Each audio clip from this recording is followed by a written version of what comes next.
बोलिए गणेश जी महाराज की जय। आप सभी का दिन शुभ और मंगलमय हो, यही भगवान गणेश से प्रार्थना करते हैं।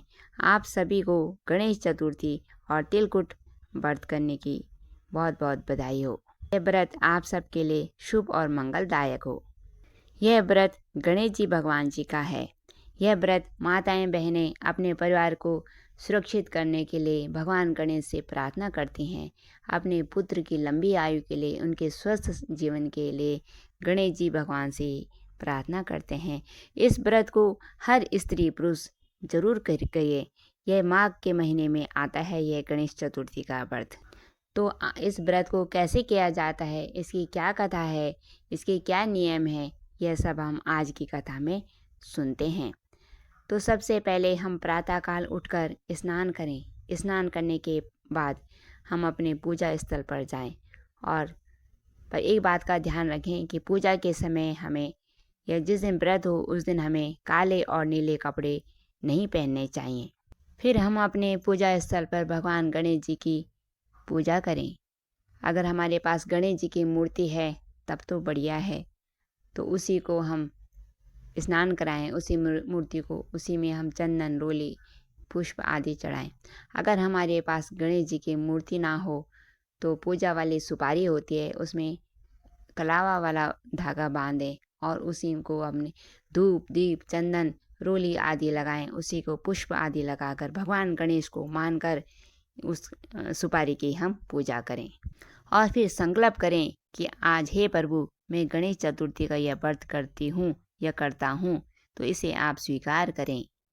इस व्रत को रात को जब चंद्रमा उदय हो जाते हैं तब चंद्रमा को जल आदि अर्घ्य देकर तब यह व्रत पूरा माना जाता है। उस जल में क्या क्या डालें, तो उसमें रोली, थोड़े से सफ़ेद तिल डालें, थोड़े से पुष्प डालें और भगवान चंद्रदेव को उस जल को दें। उनको धूप दीप भी आदि भी दे सकते हैं।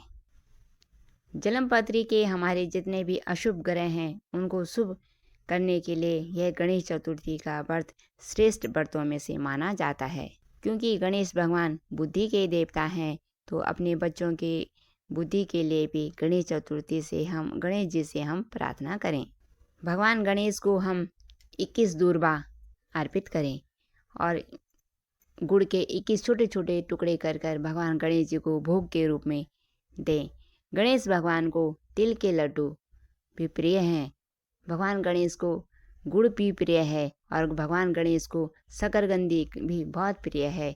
इसलिए इस दिन शकरकंदी का भोग भी भगवान गणेश को जरूर अर्पित करें।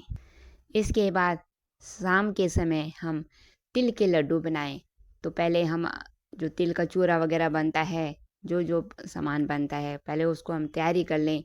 फिर उस सामान को हम अपने पूजा स्थल पर ले जाएं और गणेश चतुर्थी की यह दिव्य कथा जो मैं आपको सुनाने जा रही हूँ उसको सुनते सुनते उन लड्डुओं को लगाएं, उन लड्डुओं को बनाएं और मन ही मन ओम गम गणपते नमः इस मंत्र का जप करते रहें, तो यह व्रत श्रेष्ठ व्रत में से माना जाएगा।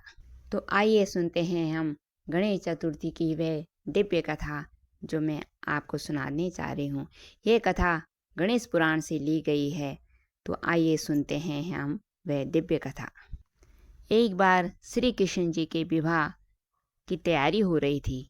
बारात जाने के लिए कुछ दिन शेष बचे थे, तो भगवान श्री कृष्ण ने निमंत्रण पत्र बांटे। जगह जगह निमंत्रण पत्र दिए गए। कैलाश पर्वत पर भी निमंत्रण पत्र दिया गया। भगवान गणेश को भी निमंत्रण पत्र दिया गया और फिर जब समय आया तो सभी देवता अपने अपने वाहनों पर आ गए। कहाँ? द्वारिका जी में। कोई हाथी पे आ रहा है, कोई गरुड़ पे आ रहे हैं, कोई किसी चीज़ पे आ रहे हैं, कोई मोर पे आ रहे हैं। सब अपने अपने वाहनों पे आ रहे थे। भगवान गणेश भी आए तो उनका वाहन था चूहा। तो सभी देवताओं ने आपस में मीटिंग करी कि हम सब तो बहुत सुंदर सुंदर लग रहे हैं, गणेश जी भगवान की तो सूरत भी इतनी अच्छी नहीं है और उनका वाहन देखो क्या है, चूहा। तो जहाँ हम जाएंगे बारात लेके तो उस नगर के लोग हमारी हंसी करेंगे कि देखो कैसी बाराती है, कैसे बाराती आ रखे हैं यहाँ। तब उन्होंने सोचा, सब ने मीटिंग करी कि कैसे भी हमें गणेश भगवान जी को बारात में नहीं ले जाना चाहिए। तब सब ने सोचा, अरे हम गणेश जी को मना कैसे करेंगे, अगर हम मना करेंगे तो नाराज़ हो जाएंगे, क्योंकि गणेश जी तो बहुत जल्दी गुस्सा भी हो जाते हैं और बहुत जल्दी से खुश भी हो जाते हैं। तब सब ने मिलकर भगवान ब्रह्मा जी को बोला कि हे प्रभु, आप बुद्धि के देवता हो, आप ही गणेश जी को मना करो बारात में जाने के लिए। तो पहले तो ब्रह्मा जी ने मना करा, फिर वो तैयार हो गए। तब वो गणेश जी के पास गए। तो पहले तो ब्रह्मा जी ने गणेश जी की खूब सुंदर सुंदर स्तुति करी, उनकी प्रशंसा करी कि बहुत सुंदर है, आप के बिना तो कोई भी कार्य पूरा नहीं होता है, आप जहाँ जाते हो वहाँ बहुत अच्छा हो जाता है। फिर उन्होंने कहा कि हम सब बारात में जा रहे हैं, पर एक ही चिंता सता रही है कि द्वारिका में राक्षस लोग बहुत आते हैं। अगर हम सब बारात में चले जाएंगे तो द्वारिका में जो राक्षस लोग आक्रमण कर देंगे और द्वारिका को घेर लेंगे। ये चिंता मन में सता रही है, लेकिन आपका जाना भी बहुत ज़रूरी है, गणेश जी को बोला उन्होंने। तब गणेश जी ने बोला कि हे ब्रह्मा जी, मेरे जो तो लोग भक्त लोग लड्डू का भोग लगाते रहते हैं, आपको तो कोई देता नहीं है, तो ऐसे करो आप सब चले जाओ, मैं यहीं रह लेता हूँ, मैं तो बलशाली हूँ, तो राक्षस आएंगे तो मैं उनको रोक लूँगा। यह किसने कहा? गणेश भगवान जी ने ब्रह्मा जी से कहा। और गणेश जी वहीं रुक गए और बाराती बारात लेकर चले गए। यह सब नारद जी देख रहे थे, तो उन्हें अच्छा नहीं लगा, तो पीछे से गणेश जी के पास आ गए और गणेश जी से बोला, हे प्रभु, आप नहीं चल रहे हो बारात में?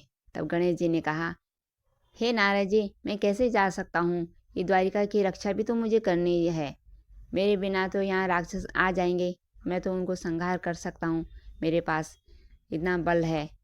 तब गणेश जी ने नारद जी ने कहा, हे गणेश जी, आप कितने भोले हो, आपको इसलिए थोड़ी रोका यहाँ।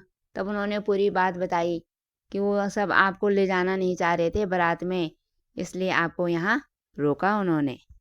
तब गणेश जी ने कहा, अच्छा ये बात है, अभी देखता हूँ मैं कैसे ये बारात आगे चलती है। तब उनके जितने भी चूहे थे सबको बुलाया, काफ़ी चूहे आ गए, करीब 1 सवा लाख चूहे आए होंगे, और उनको आज्ञा दी कि हे सैनिकों, तुम सब जाओ और जहाँ जहाँ ये बारात जा रही है उसके नीचे की ज़मीन को तुम खोखला करते रहो। और सभी चूहों ने जय महाराज बोला, जय गणेश भगवान की बोला, और सब चले गए ज़मीन को खोदने के लिए। जहाँ जहाँ बाराती जा रहे थे उसके आगे आगे की ज़मीन वो नीचे नीचे से खोदते रहे, और जैसे जैसे बारात आगे बढ़ रही थी सब उस गड्ढे में दब गए, वो ज़मीन धंस गई। तो बड़े हलचल हो गया कि अरे क्या हो गया, क्या हो गया, सब नीचे गिर गए। सबके जितने भी थे, हाथी घोड़े थे बेचारे, जो सुंदर सुंदर जो देवता लोग आ रखे थे, सब उस गड्ढे में गिर गए। तब नारद जी ने कहा, तुम सब ने गणेश जी को मना करा ना ले जाने के लिए बारात में, इसीलिए गणेश जी की कृपा से ही तुम्हारे सब ये हाल हो रहा है, तो जल्दी चलो उनको मनाओ। तब वो सब फिर गणेश जी के पास गए, हे बड़े प्रभु, हमें माफ़ कर दो, हमारी जो बारात जा रही है इसमें विघ्न पैदा मत करो। और पहले तो खूब स्तुति करी गणेश जी की। तो गणेश जी तो भोले हैं, जल्दी से मान भी गए बेचारे।